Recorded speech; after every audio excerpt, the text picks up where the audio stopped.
Welcome to part 2 of model room setup. I have unboxed a few more kits here. Knight Rider, Kronos 1, Return of the Jedi AT-AT.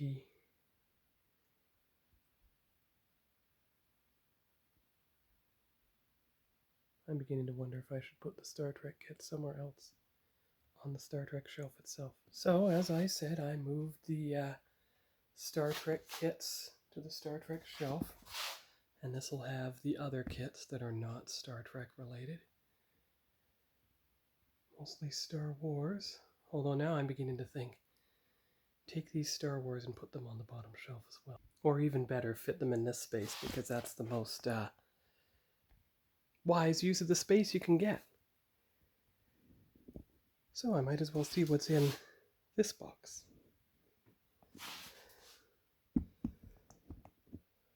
Now we're getting into it. You have the Star Trek 350 scale Katinga. Bird of Prey. 350? Yeah, 350. Remember, the Bird of Prey is a lot smaller than the Enterprise. And you have another car, a small car, which might just be able to fit up there. Let's find out. Be able to see it.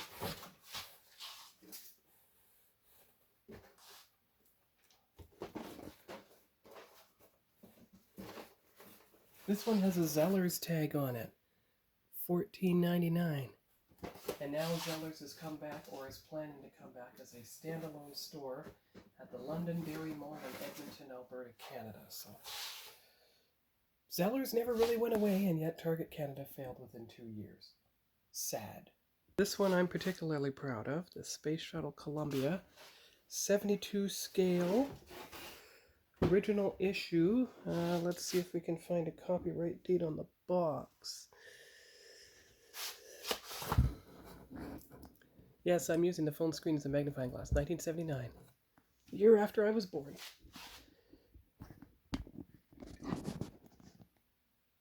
So that one will want to go on the bottom shelf, I think. Even though it's a space shuttle? Yes, because it's still space. Now, let's see how I can get it to fit in here. That's going to be the problem with shelves on the bottom with the table in the way. So maybe I won't be doing that after all. Alright then. I will put it on the bottom of the auxiliary shelf. With the International Space Station kit from the year 2000 above it. Here's the newer Excelsior, the 2021 Excelsior, I believe, with the decals. And well, let's see if I can get the decal sheet visible. That would help, wouldn't it? There you go. And it has its own separate layout sheet, at least I hope it does. They're not labeled from the Lake Monster, but I'll be able to put them in place because I know the trim pattern from having built the first Excelsior. And just in case you got the 1994 slightly faded set. So let's put all the decals underneath the clear parts.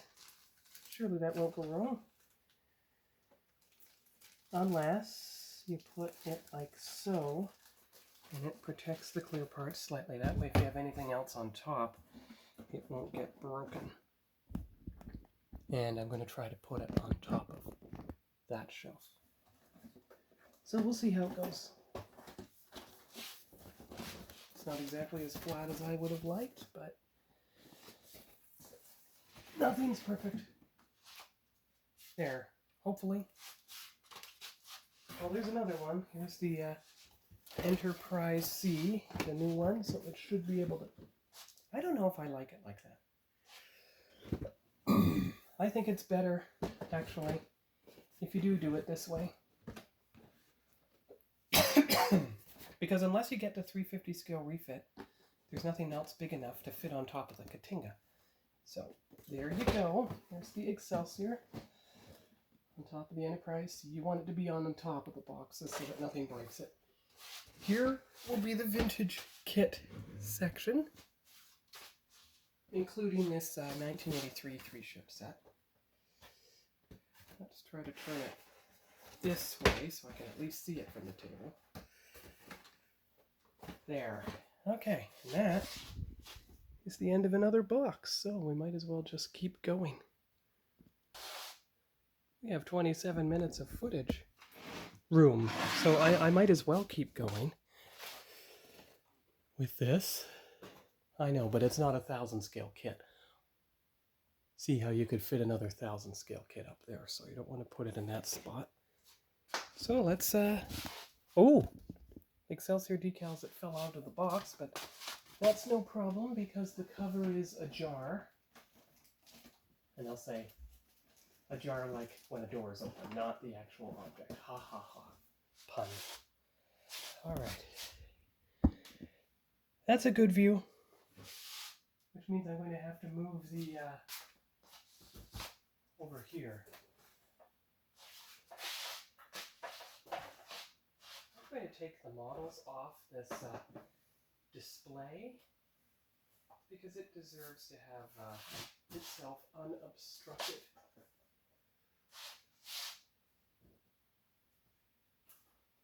There, that's the display right there. And when the Enterprise E, when I find, okay, so where am I going to put it? Well, you don't want to lean it against a wall. However, I think no, not wide enough. Where? Oh. Get the Batcave thing out of there. And see if you can put it along the back of here. I know it'll hide some of the product, but there's not much else that can be done at this point.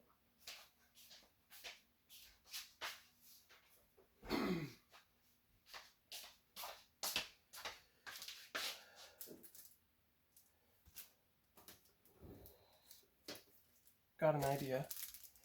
Give me a moment here. Let me move this Lego out of the way and put it on the table where it belongs.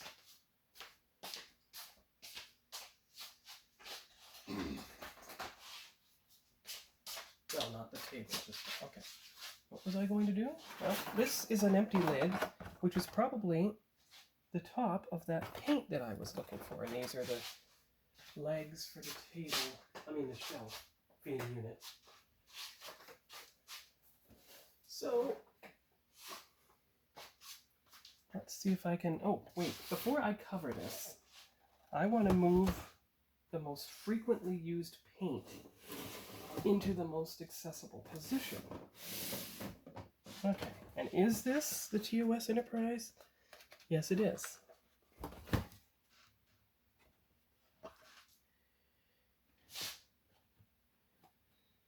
And here's the lid. And it tells the variety of paint that is in the container. So that's also helpful.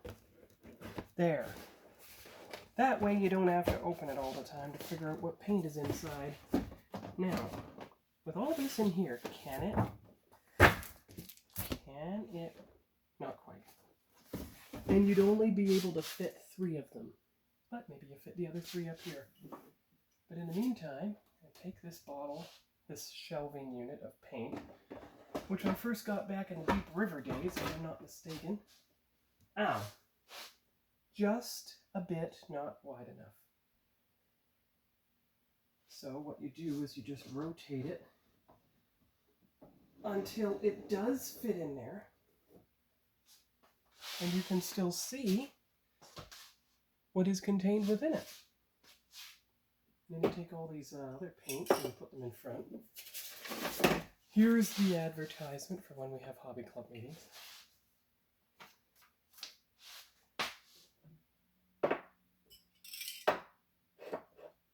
I started getting the Mr. Color because they no longer ship the Tamiya to Canada, and even though I have a big stash of it and duplicates, don't want to take any chances. Okay, there we go. So, let's see if I can do this just for a while. Eventually that toy shelf will come out of there, but in the meantime,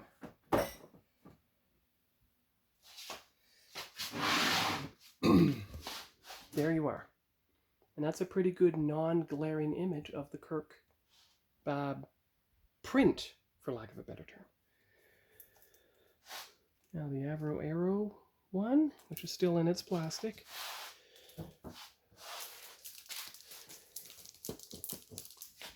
Fits in perfectly right there for now. So we might as well keep going with these two boxes. All right, here we go.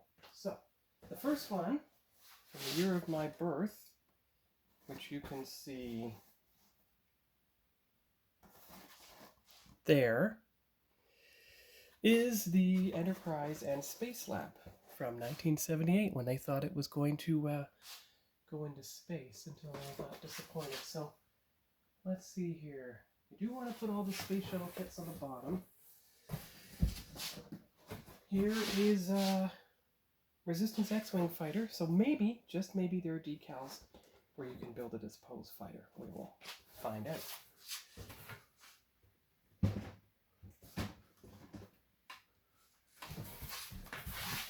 The with interior Starfleet shuttlecraft. Wanted to wait to buy it until I could get the one with the interior, even if it cost a bit more. The Revell Germany USS Voyager. Let's see if it can fit in between here. Come on. There we go.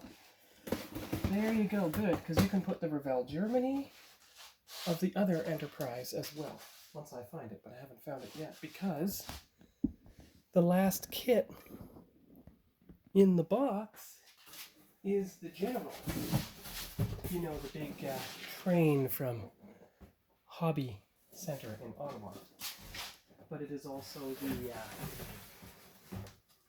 okay.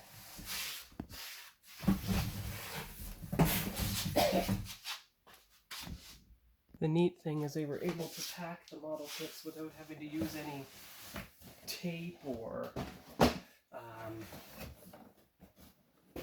not tape, packing paper, right, which I'm filling every box with as I pack it away. Now, let's see. This, you see, because then you can fit something beside it, like, say, the Enterprise Space Lab.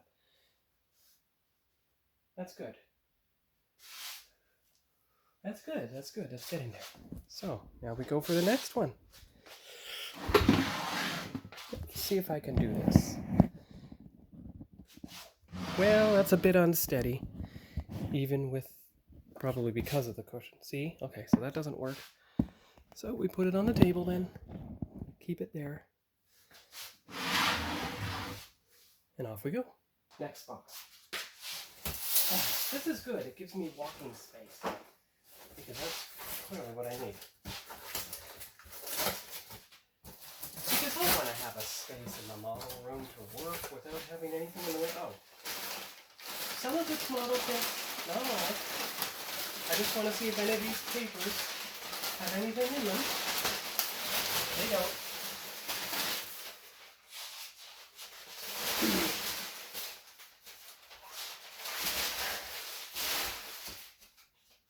I'll put them in the paper box, but what I'll do to make up space is to put everything, every bit of paper in the box. Now we're getting, these are the empty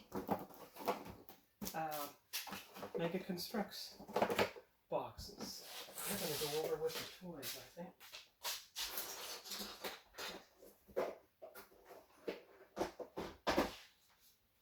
Yeah, we do have model kits. At least I presume we do. Oh, no, that is the empty Mark II DeLorean box. Still haven't found the Mark II DeLorean. That's empty as well.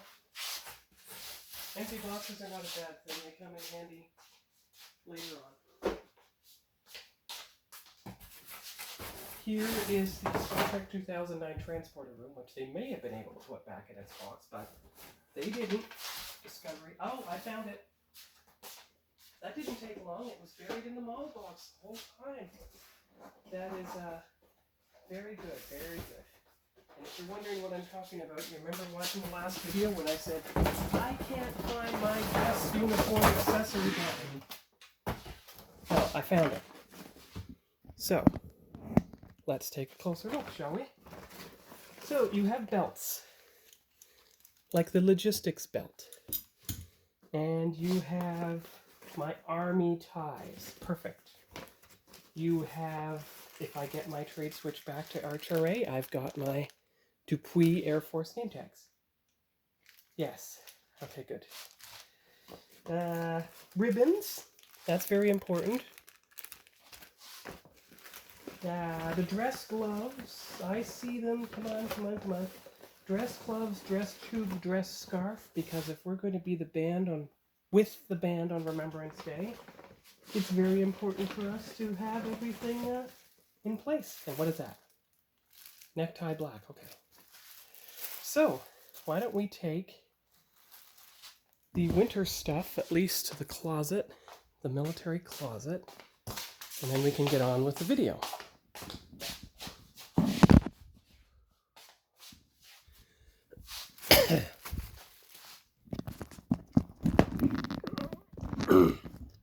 Military closet.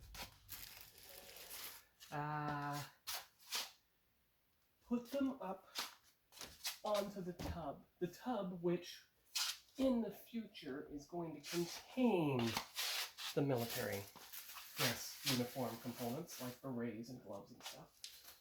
Okay, well that puts my mind at ease, but I have to go get it and bring it in here, don't I? Because if I can on Remembrance Day, I want to wear the glove,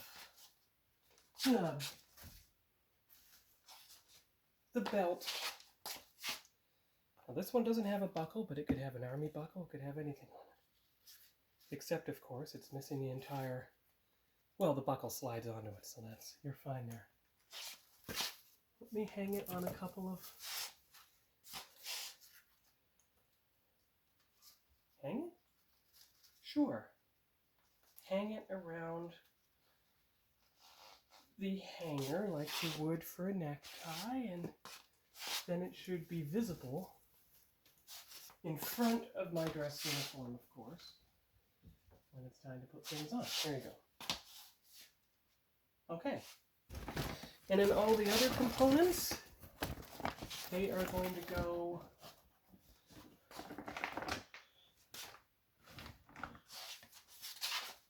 there. Right next to the dress uniform. If anything drops, it'll likely drop in the bag, and the bag will tell you where to find it. That's perfect. So now back to the model room. Okay. I will go for these boxes so as not to disturb the model's resting place until the last possible moment. The Star Trek IV model kit with the HDA Model Works decals, which you have to paint to get them to show up on the hull at all. Quite a unpleasant surprise. Well, it turned out to be a pleasant surprise, and I can even tell you why.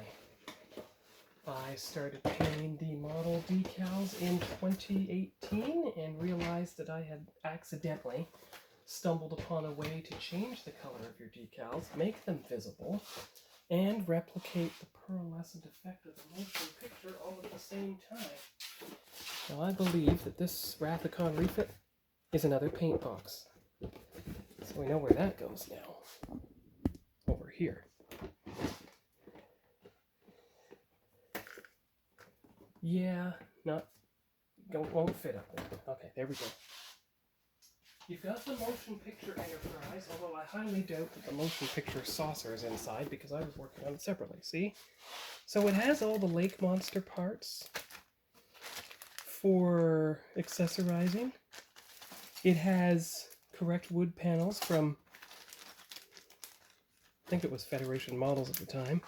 It even has the old grain of wheat bulbs that were from before. Oh, I wasn't even facing you.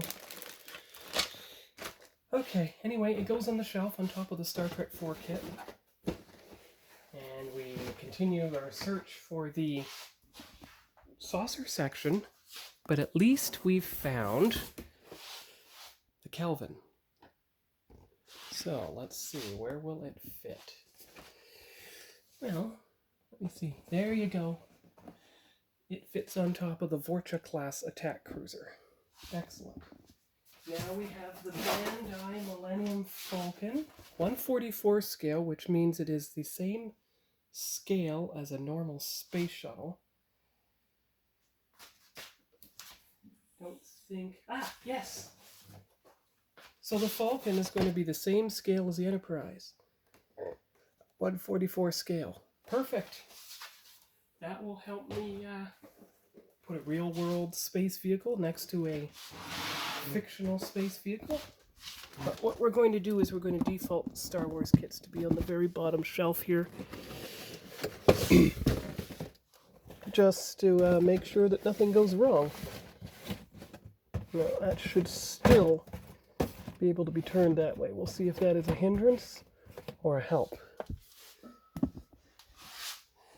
What else we got? Well, we're going to find out in a moment, because here we've got some Episode 1 kits. Now, these are kits from the original issue, back when the prequels were first released, and a friend at my new military unit provided me with them. Anakin's Pod Racer. Okay, this is where you got to turn it this way. Just briefly, just enough to put all the Episode 1 kits. There's the tank. Oh yeah, turn it this way so you can actually see the thing ahead of time. AMT Ertl, so you know it's late to mid-90s. So how much more room we have here? Few more minutes. There's a Romulan Warbird. Now, they should have made it in 2500 scale to match the Enterprise D, but no. 3200. It should be able to go right on top of the...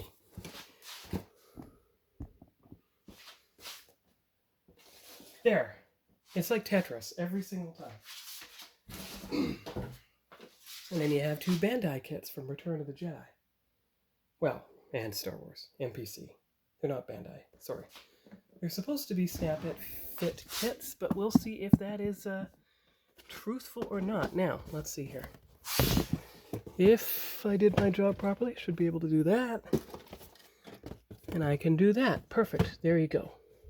Good. So that is the end of another model box. There's a smaller one over there I can put in it when that small one's empty. Medium. Now we're getting somewhere.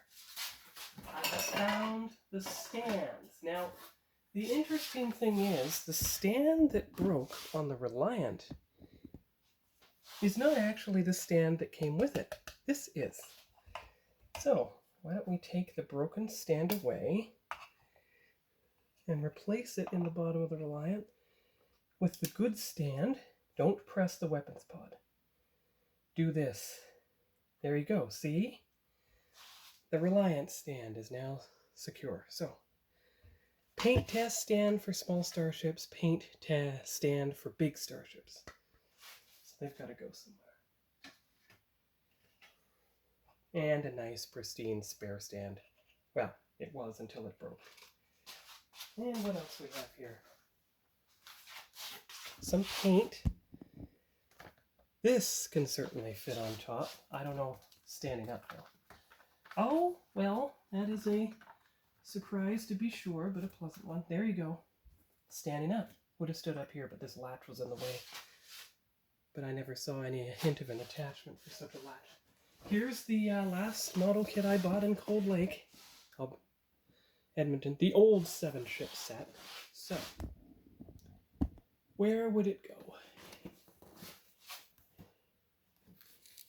It appears, well, you know, start putting stuff on the top shelf, actually. It has 5 levels, you might as well use them. 1, 2, 3, 4, 5. Okay, and the other 1000 scale kits in the NX-01 Enterprise, this is perfect, this is exactly what I'm looking for. Oh, more paint. That's why that one was heavy. Okay, so let's go by chronological order. Kind of. NX-01 over there. So, motion picture refit Enterprise A. Perfect. Because I can give it some iridescent Aztecs. I just have to paint them finely enough, that's all.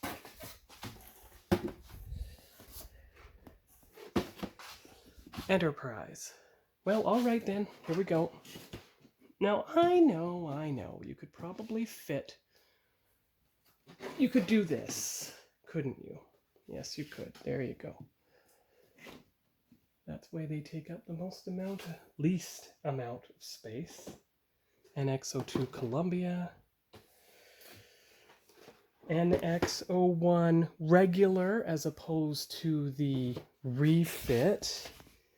Oh, good. Here's another TOS Enterprise. See? This is an older one.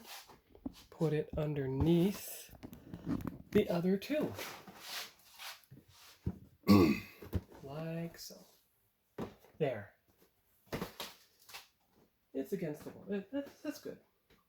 It makes the most sense. This is paint again, as I said, so let's put it up there for now. That is not paint. That is the newest NX01 model kit. So technically speaking, you have to put